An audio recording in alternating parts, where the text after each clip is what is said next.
students. Today we are going to discuss about one of the important topic of economics, and the topic is your production. We will discuss about the chapter production.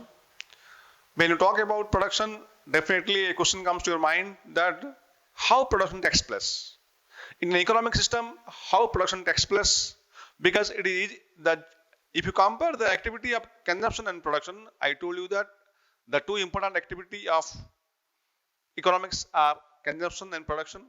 If you compare the two activities of consumption and production, then the task of production, the activity of production is much a difficult and complex process. The task of consumption is a simple one. When somebody consumes something, that is consumption, but when somebody produces something, that is production. We are telling in details, but the activity of production is much more difficult and complex than the activity of consumption. We need more factors of production, we need resources, we need raw materials, we have to gather all the things, and we have to conduct that activity in a systematic manner. That is why I told you the activity of production is a complex task than the activity of consumption. And in my earlier classes, I have also told you that actually in production, what happens, all consumers are not producers, but all producers are consumers. A person can be a consumer, but a person cannot be a producer always. So let us talk about topic that we will discuss that is very important today, that is your production. Normally as a student you have some idea about the activity of production. Production means to produce goods and services. Production means to supply goods and services. This is the meaning of production in economics. This is the meaning of production in general. But when you talk about production in economics, then you should understand production refers to something. Production refers to creation of something that must provide utility. Unless and until it doesn't provide utility, it cannot be called production. So the main point, the main logic behind production is the creation of utility. So we can say production is the activity that relates to creation of utility. In one line, we can simply write production refers to the activity that adds, that creates utility. We can write creation of utility is called production, as destruction of utility is called consumption. So when you talk about production, definitely the activity of consumption, the term of consumption should be there in the mind, because the two things are purely, two concepts are purely contradict and opposite to each other. When you create some utility, it is called production. When you use that utility, when you destroy that utility, it is called your consumption. And if you compare the two activities, then the activity of production is much more difficult and complex than the activity of consumption. So you understood? Now you have got idea that what is production. Production means the activity that creates utility. Production means that activity that gives satisfaction. Production means the creation of goods and services that gives satisfaction to the consumers, that gives satisfaction to the individuals. Let me tell you over here that satisfaction means here different thing. When person gets something, when a person consumes something, then he gets satisfaction. I told you that all goods and services that must have utility. That is why the meaning of production refers to the production of goods and services that creates utility. The main logic, the main concept behind production is your creation of utility. Now, this is the meaning, this is the introduction part, this is the general analysis about production. Now we will analyze production in details, how the activity of production is a bigger task, how the activity of production is a multiple task. It is not a single activity actually, it is a bigger activity, we can say actually. We will discuss about production function, we will discuss about factors of production. So in the beginning of the classes, I will tell you that how production is a part of different factors, how production activity is a combination of different factors, different elements, different inputs we can set. Production is nothing but it is an activity performed by different factors. So mainly when you talk about factors of production, then I will write factors of production.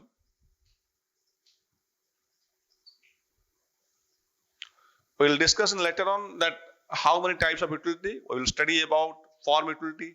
We will study about time utility, we will study about place utility, we will study about service utility. Remember one thing, that there are basically 4 types of utility we will study. One is your form utility, one is your time utility, one is your place utility, one is your service utility. 4 utility you just remember. In course of time, we will discuss that 4 types of utility. For the timing, let me focus about our factors of production. So when we talk about factors of production, basically we can say there are 4 factors of production we can write. One will be your land, then second comes your labor, then third comes your capital, and your last factor comes your organization. You understood? So I have told that production is activity that is carried out with the help of 4 factors of production basically. One is your land, one is your labor, one is your capital, one is your organization. 4 factors of production. Very, very important for you to understand the concept that is 4 factors of production, their meaning, their role, their features. So you have to understand, you have to study. What do you mean by land? What are the features of land? What do you mean by labor? What are the features of labor? What do you mean by capital? What are the features of labor? What do you mean by organization? What are the functions of the organization or the entrepreneur? Why I am telling that? You should understand, you should go deeply about that. In ordinary language, how we defining in land, that is something different in economics. In ordinary language, how we are calling labor, that is different in economics. In ordinary language, when you talk about capital, that is different in economics. That is why we have to study all the things in detailed studies. A question will come in your examination. We will tell that what do you mean by land? What are the features of land? What do you mean by labor? What are the features of labor? What do you mean by capital? What are the features of capital? What do you mean by organization? What are the functions of the entrepreneur? Now we will make our session very much interactive. In the sense, we will I will provide you some inputs about the questions and answers. In course of time, we will discuss about some questions and answers. But for the timing, let us focus about our first factor, that is your land. Land in general refers to the surface of the earth.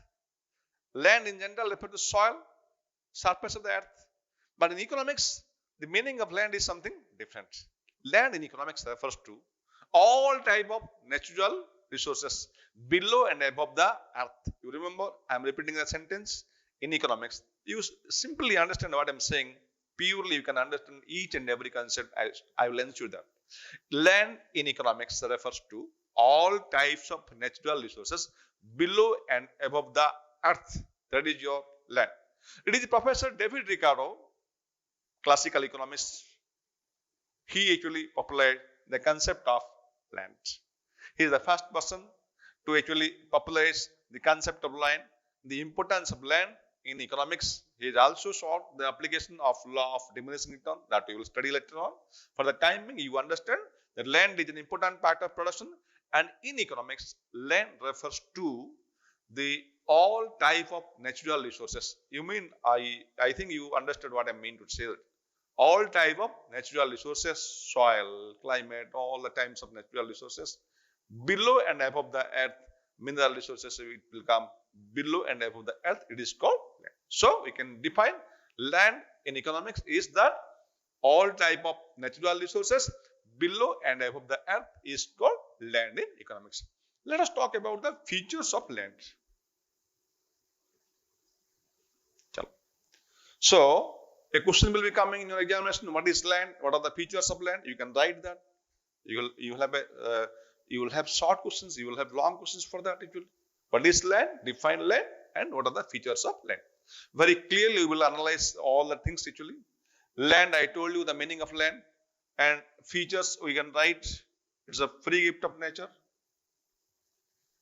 Let me write the features, then I will explain. The first point is your free gift of nature. Then the second point comes to your limited supply. Then the third point comes here, law of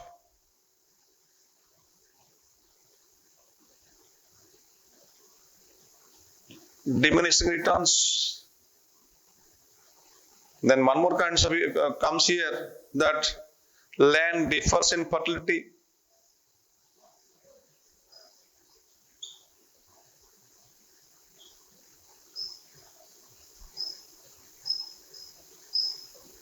And we can also write that land is immobile in nature.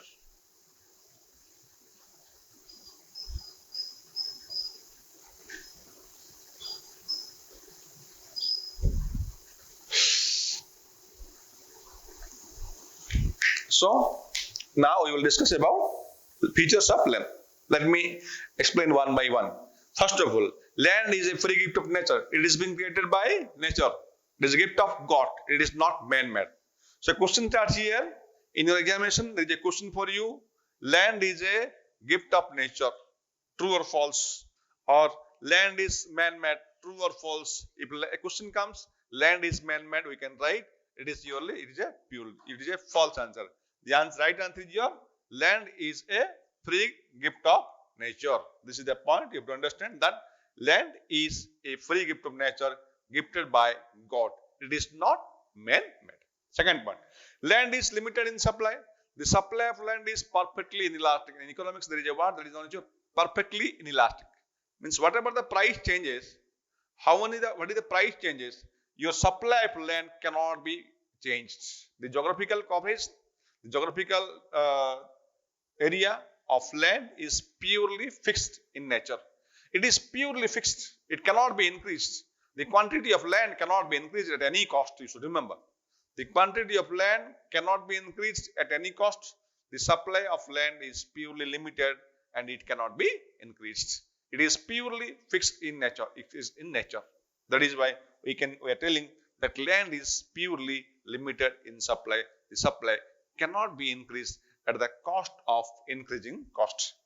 Point number 3 is telling you that the land is subject to law of diminishing return.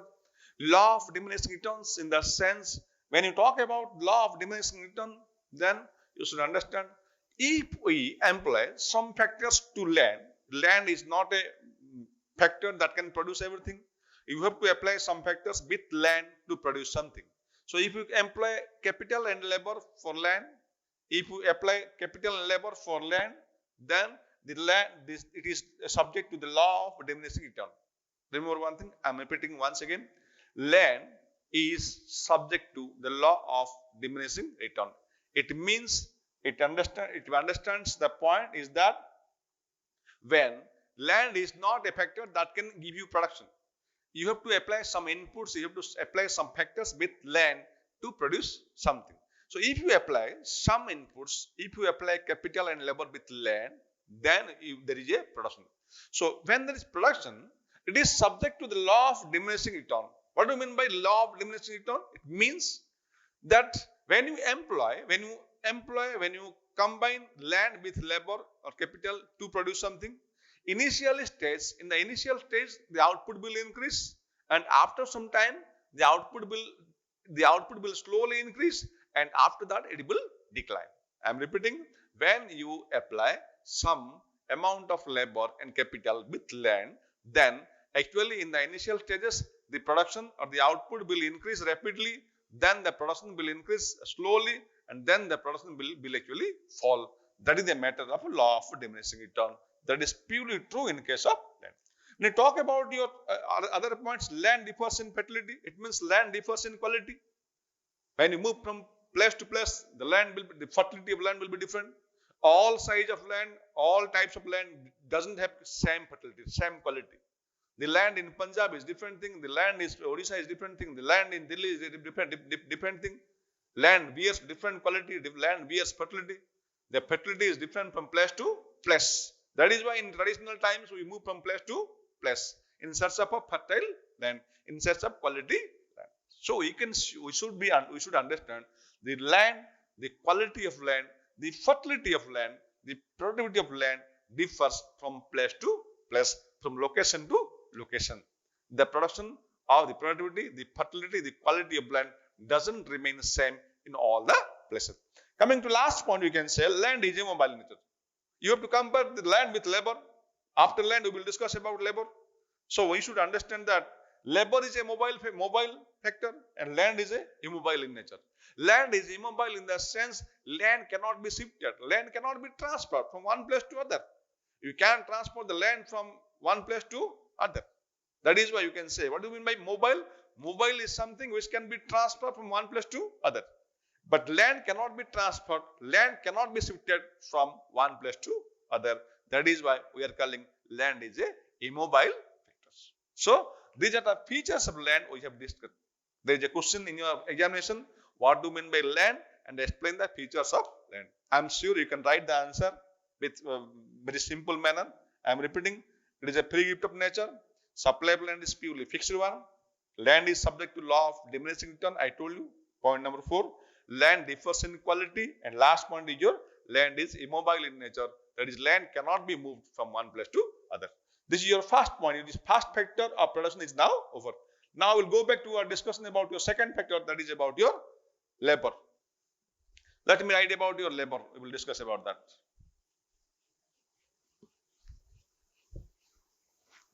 So the second factor comes here, that is your labor.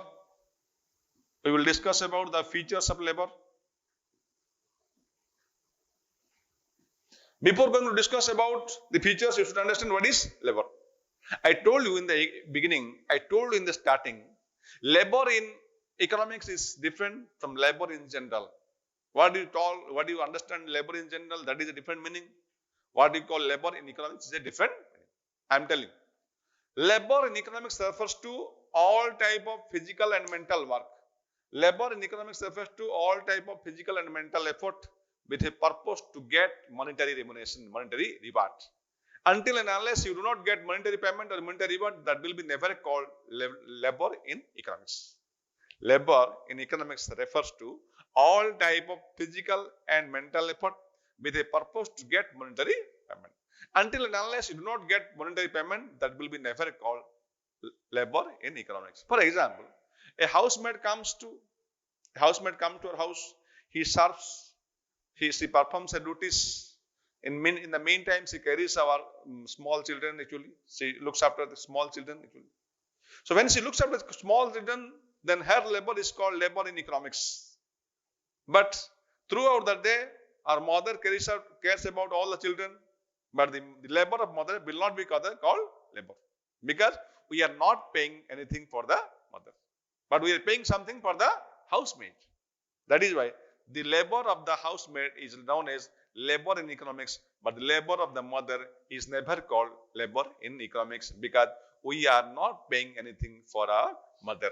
So you should understand now that any type of effort that may be physical, that may be mental, but at the end of the day, at the end of the time, this should get monetary payment. If you are not getting monetary payment, if you are not getting monetary remuneration, then that is never called labor in economics. Are you clear? So I am repeating, labor in economics refers to all type of physical and mental effort with a purpose to get monetary payment, with a reward to get monetary remuneration. If you are not getting monetary payment, that is never called labor in economics, whatever the labor it is.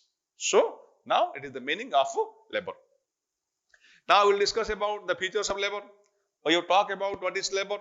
Now we will write about the features as we write the features of land.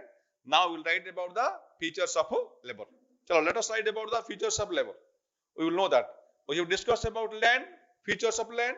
We will discuss about labor and features of labor. So let us write about labor. You understood? Labor. What is labor?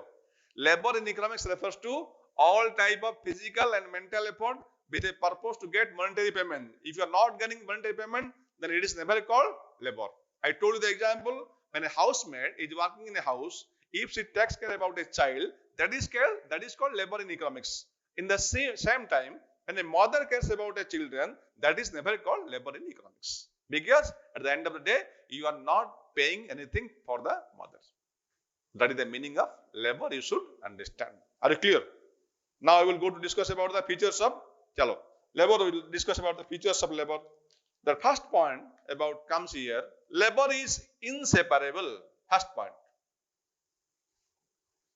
You can't separate labor from the laborer. You cannot separate labor from the laborer. Labor will be there within the laborer. Labor must be there within the laborer. You cannot separate labor from a laborer. Can you separate? No. If a laborer is in Delhi, can you employ the labor of the in Odisha? You cannot do that. So labor must be with the laborer. So it is an inseparable element. It is an inseparable element from the laborer. You cannot separate labor from the laborer. That is the first feature. So point number 2, very interesting point. Perishable in nature. Labor is perishable in nature. What do you mean by perishable? Perishable means lost. Longevity is not there. One day's labor is lost, that is lost forever. One day's labor is lost, that is lost forever. For example, a person named Milan is working in some company. A person named Milan is working somewhere. If, for example, May 23rd is not worked, then May 23rd, 2020, that will never come in the calendar. The day of the labor is lost forever. That will never come in the history. That is why labor, one day's labor is lost, that is lost forever. That will never come back.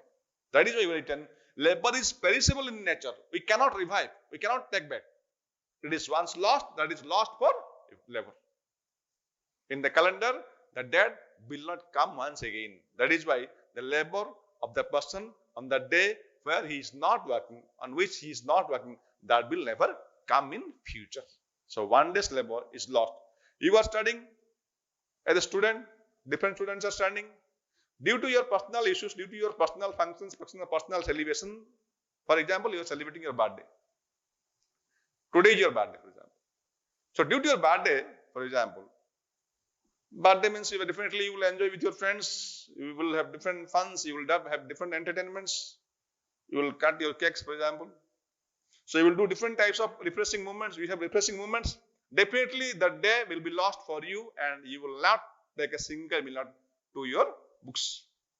So if you are not reading your books in the entire day, then this day will not come in future.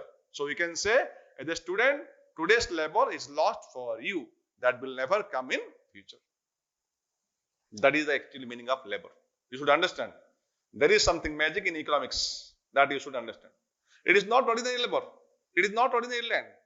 To understand economics, you need to understand everything. So when you will understand everything, when you listen the classes carefully. Be attentive. You should understand, you should listen each and every bit of class. Then only it will be interesting and important for you. So the second point is that labor is your perishable. First point is your inseparable. Third point we can write, labor has weak bargaining power. Labor has weak bargaining power. The point changes, your mind will also change. What is sir telling? Labor has weak bargaining power. When you talk about bargaining power, definitely you talk about demand and supply conditions. When you go to the market, labor has not strong bargaining power. Different trade unions are there, different associations are there. They are responsible for such type of weak bargaining power. They will not negotiate in a proper manner. That is why labor has not strong bargaining power. Labor has weak bargaining power. And one more point that is responsible for weak bargaining power. The simple meaning of weak bargaining power is that, I am telling that. What do you mean by weak bargaining power? Whatever we are demanding, that is not fulfilled. Whatever we are demanding, that is not met. If you are demanding 500, they are giving us 300. That is called weak bargaining power. You should understand. You should understand both theoretically and practically. Weak bargaining power means when a labor demands 500, if an employer, if a company pays him 300 rupees, that is called weak bargaining power. And that is due to our trade unions, associations, due to the activities of that, labor has weak bargaining power. One more point we can add, that labor varies in efficiency. Efficiency of one labor cannot be equal with the efficiency of other labor.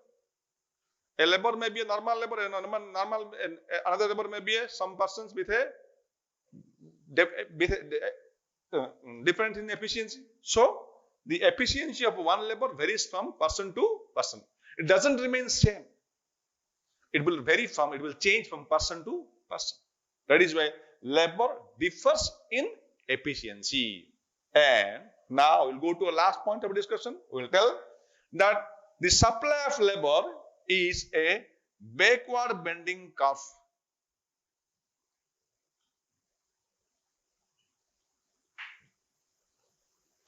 It is a very interesting point. You should understand.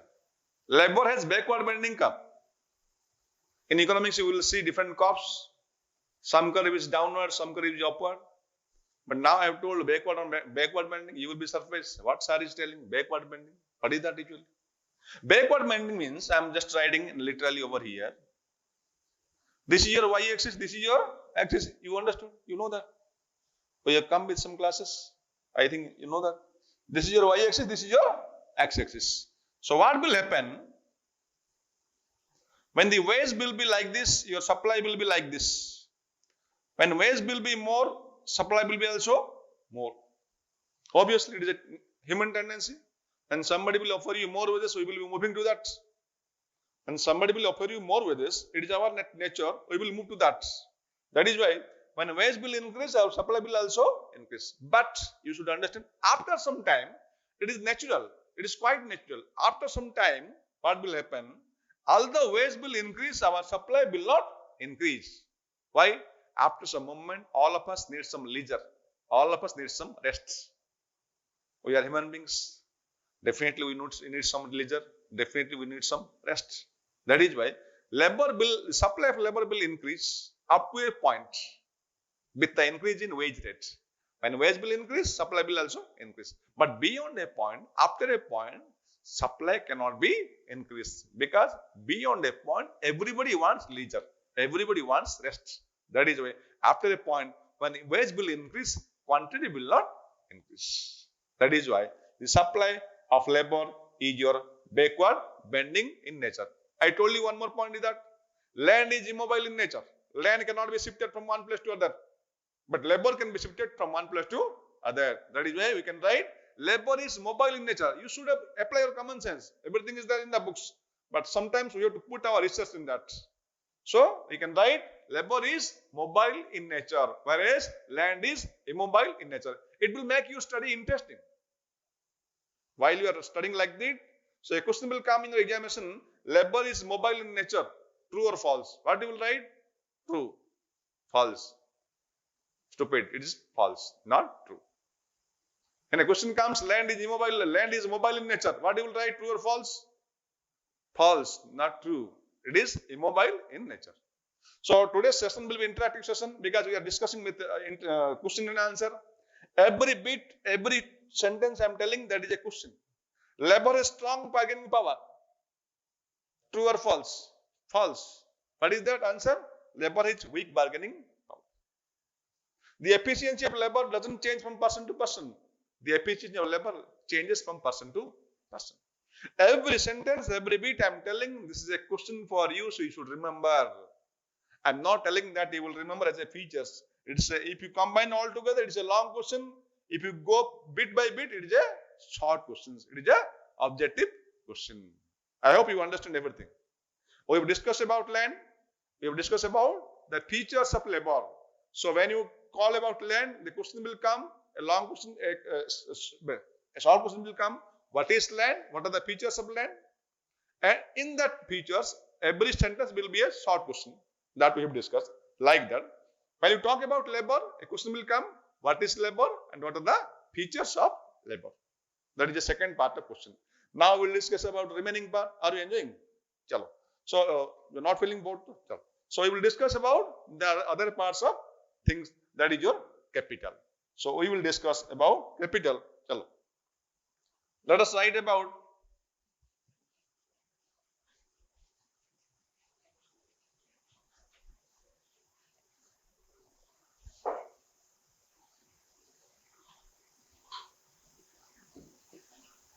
capital is my favorite concept.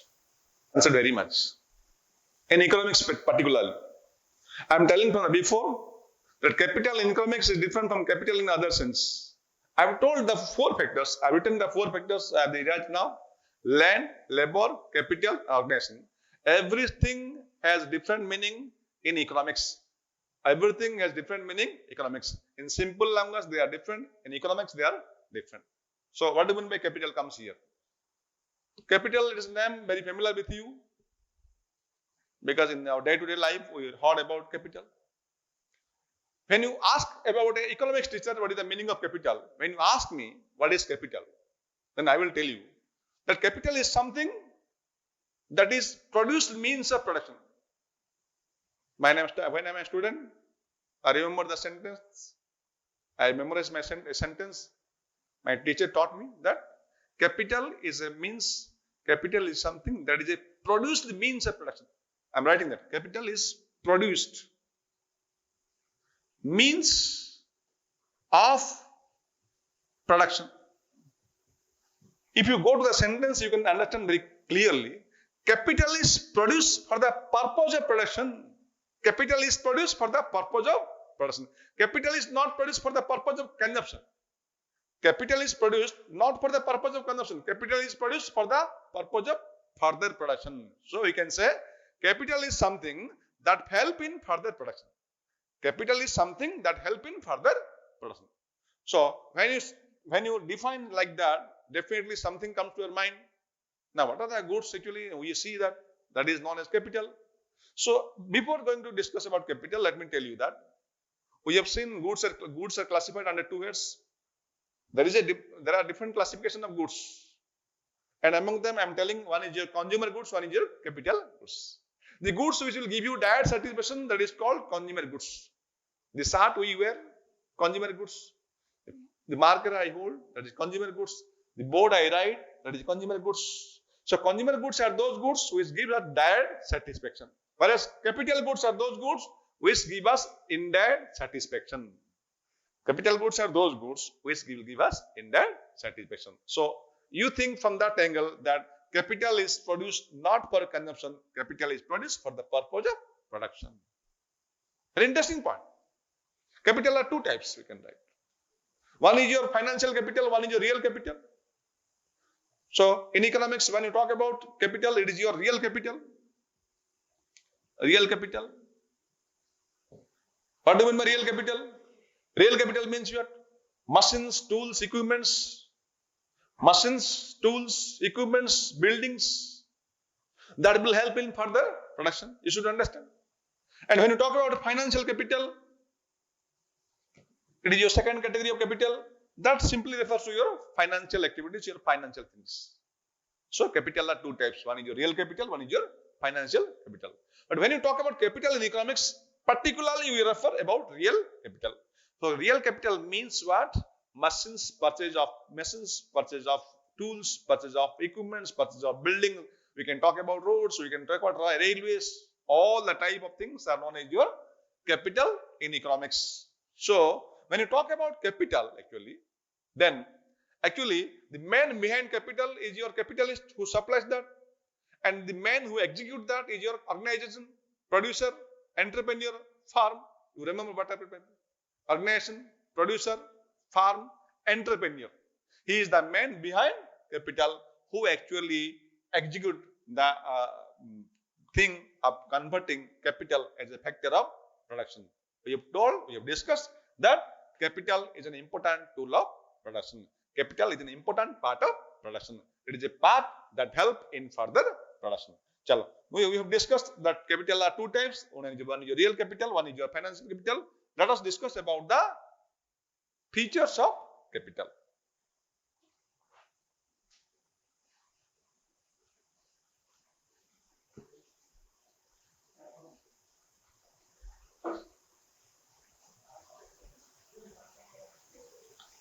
So capital supplies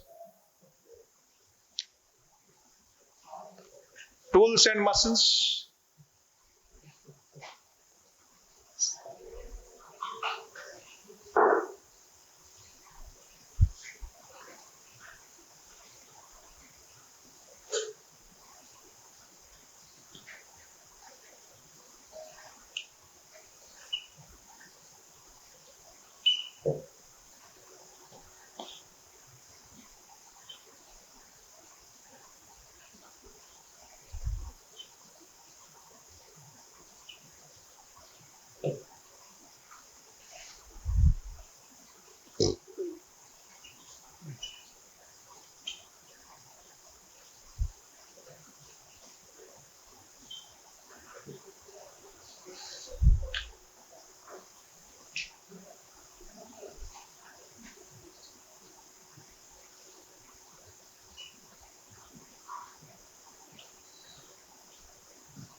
So let us discuss about the features of capital.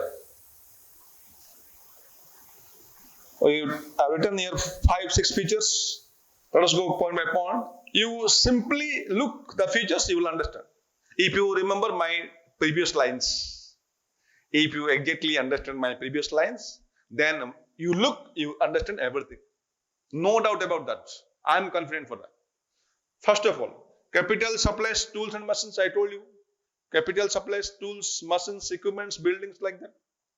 It helps in further production. It doesn't help you in consumption. Rather, it helps in further production. You should mean that. You should not mind that capital is there, that is for you to consume. Not like that. Capital is never for you to consume. Capital is there for you to produce. Capital is there for the producer to produce, not for you. Because you are not a producer. Capital is there for the producer to produce.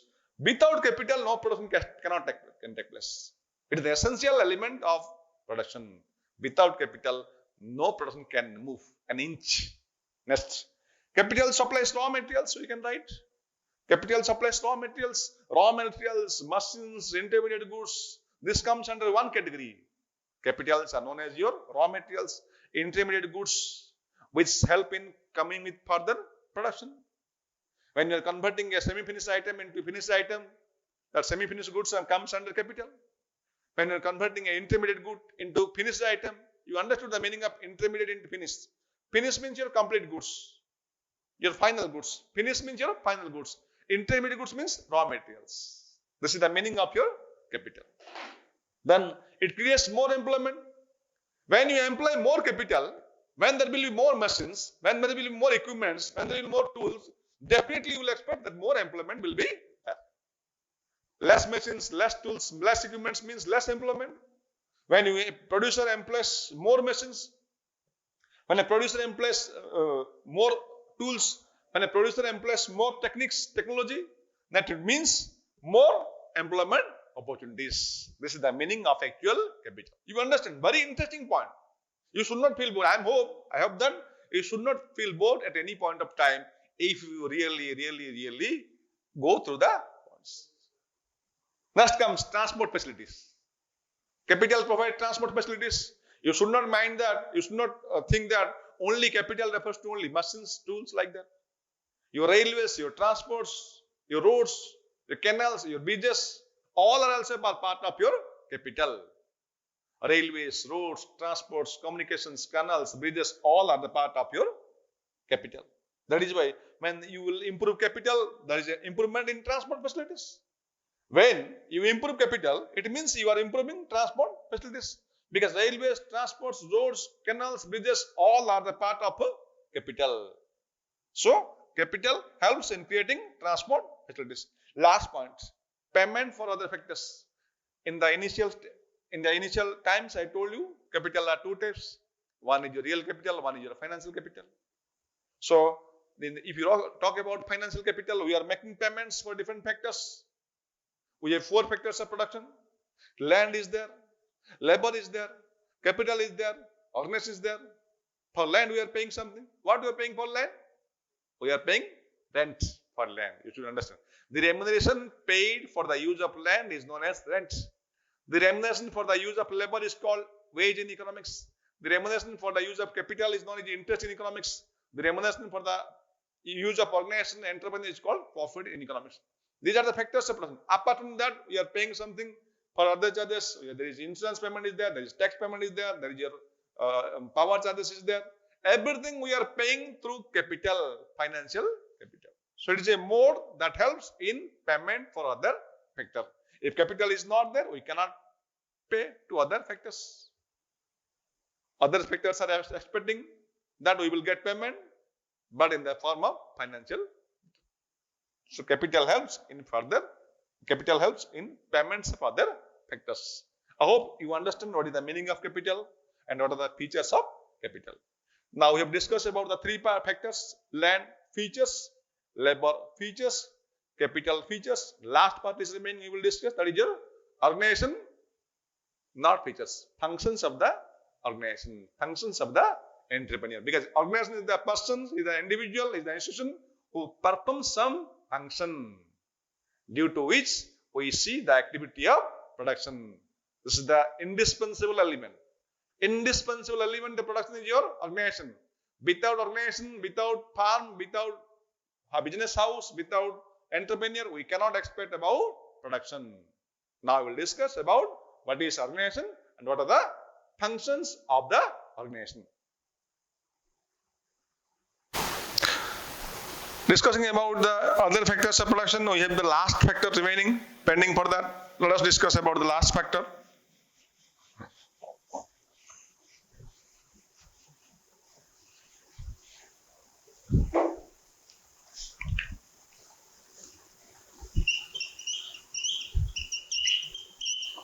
Organization or entrepreneur.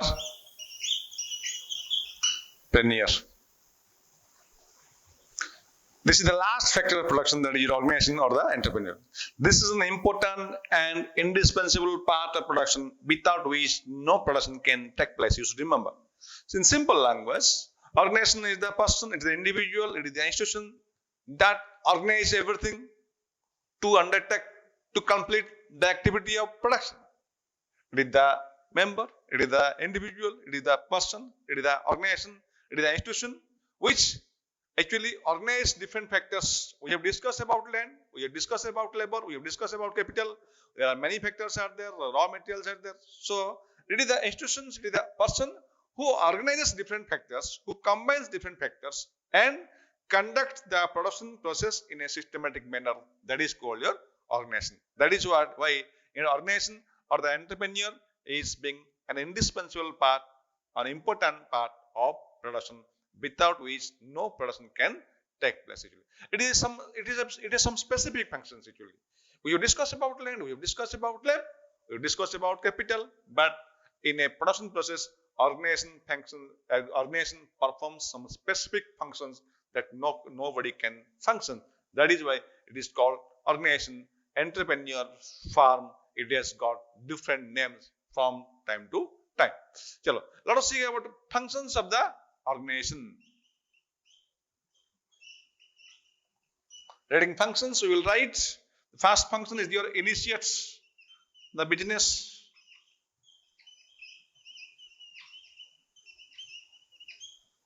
Then comes your decision making.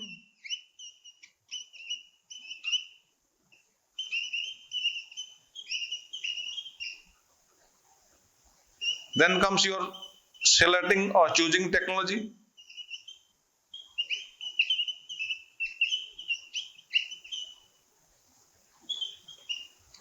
Then comes your innovation.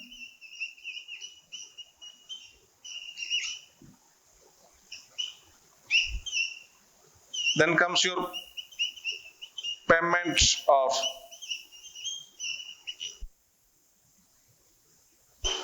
other factors.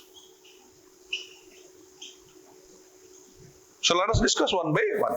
Functions of the organization.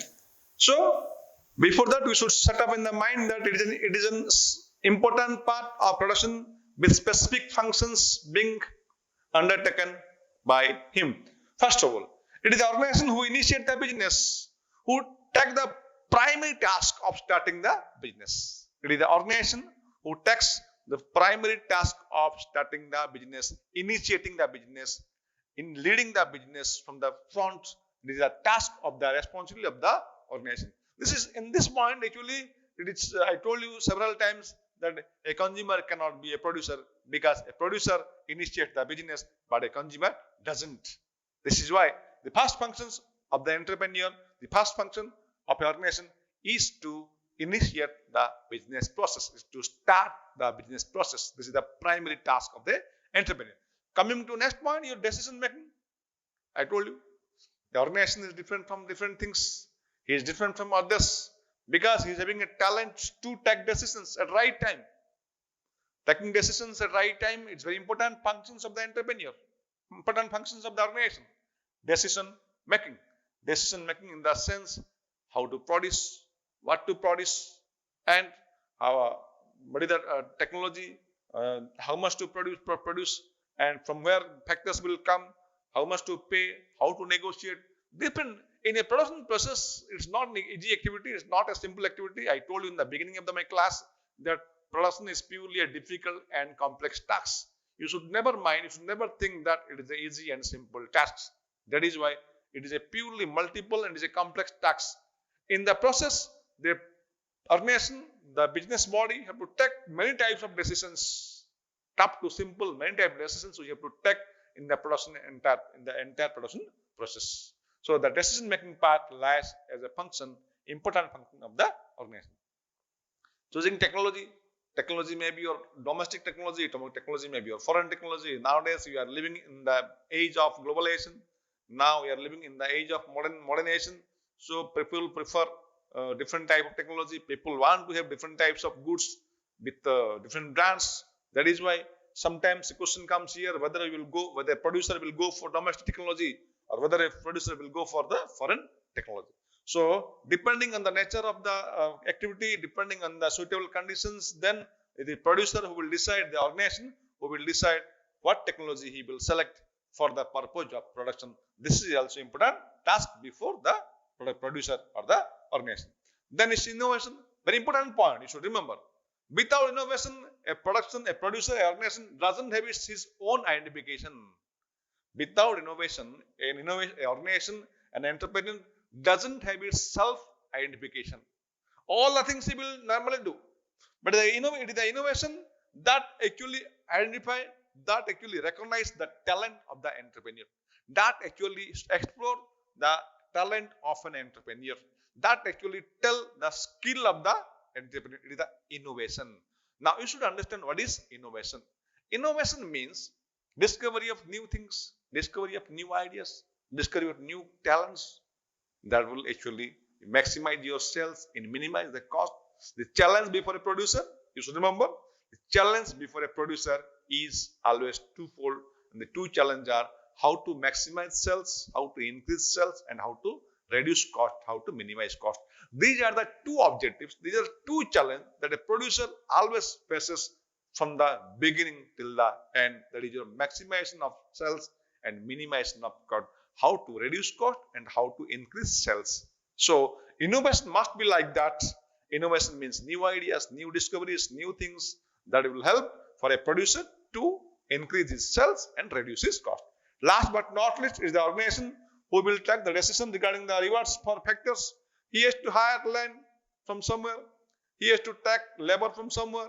He has to take capital from somewhere. It is the organization who will decide how to make arrangement for the payment for them. So paying the remunerations for other factors is also an important task of the organization. So I hope you understood everything. We have discussed about what is production, creation of utility. We'll discuss about different types of utility in our further classes. So we have discussed about what is production, what are the factors of production, land, labor, capital, organization, and respectively we have also discussed about land features, labor its features, capital its features, and last but not least we have discussed about organization and its function. I am hopeful that you have understood everything in very clear, and we have also discussed about some questions and answers from this part. Thank you to all of you very much.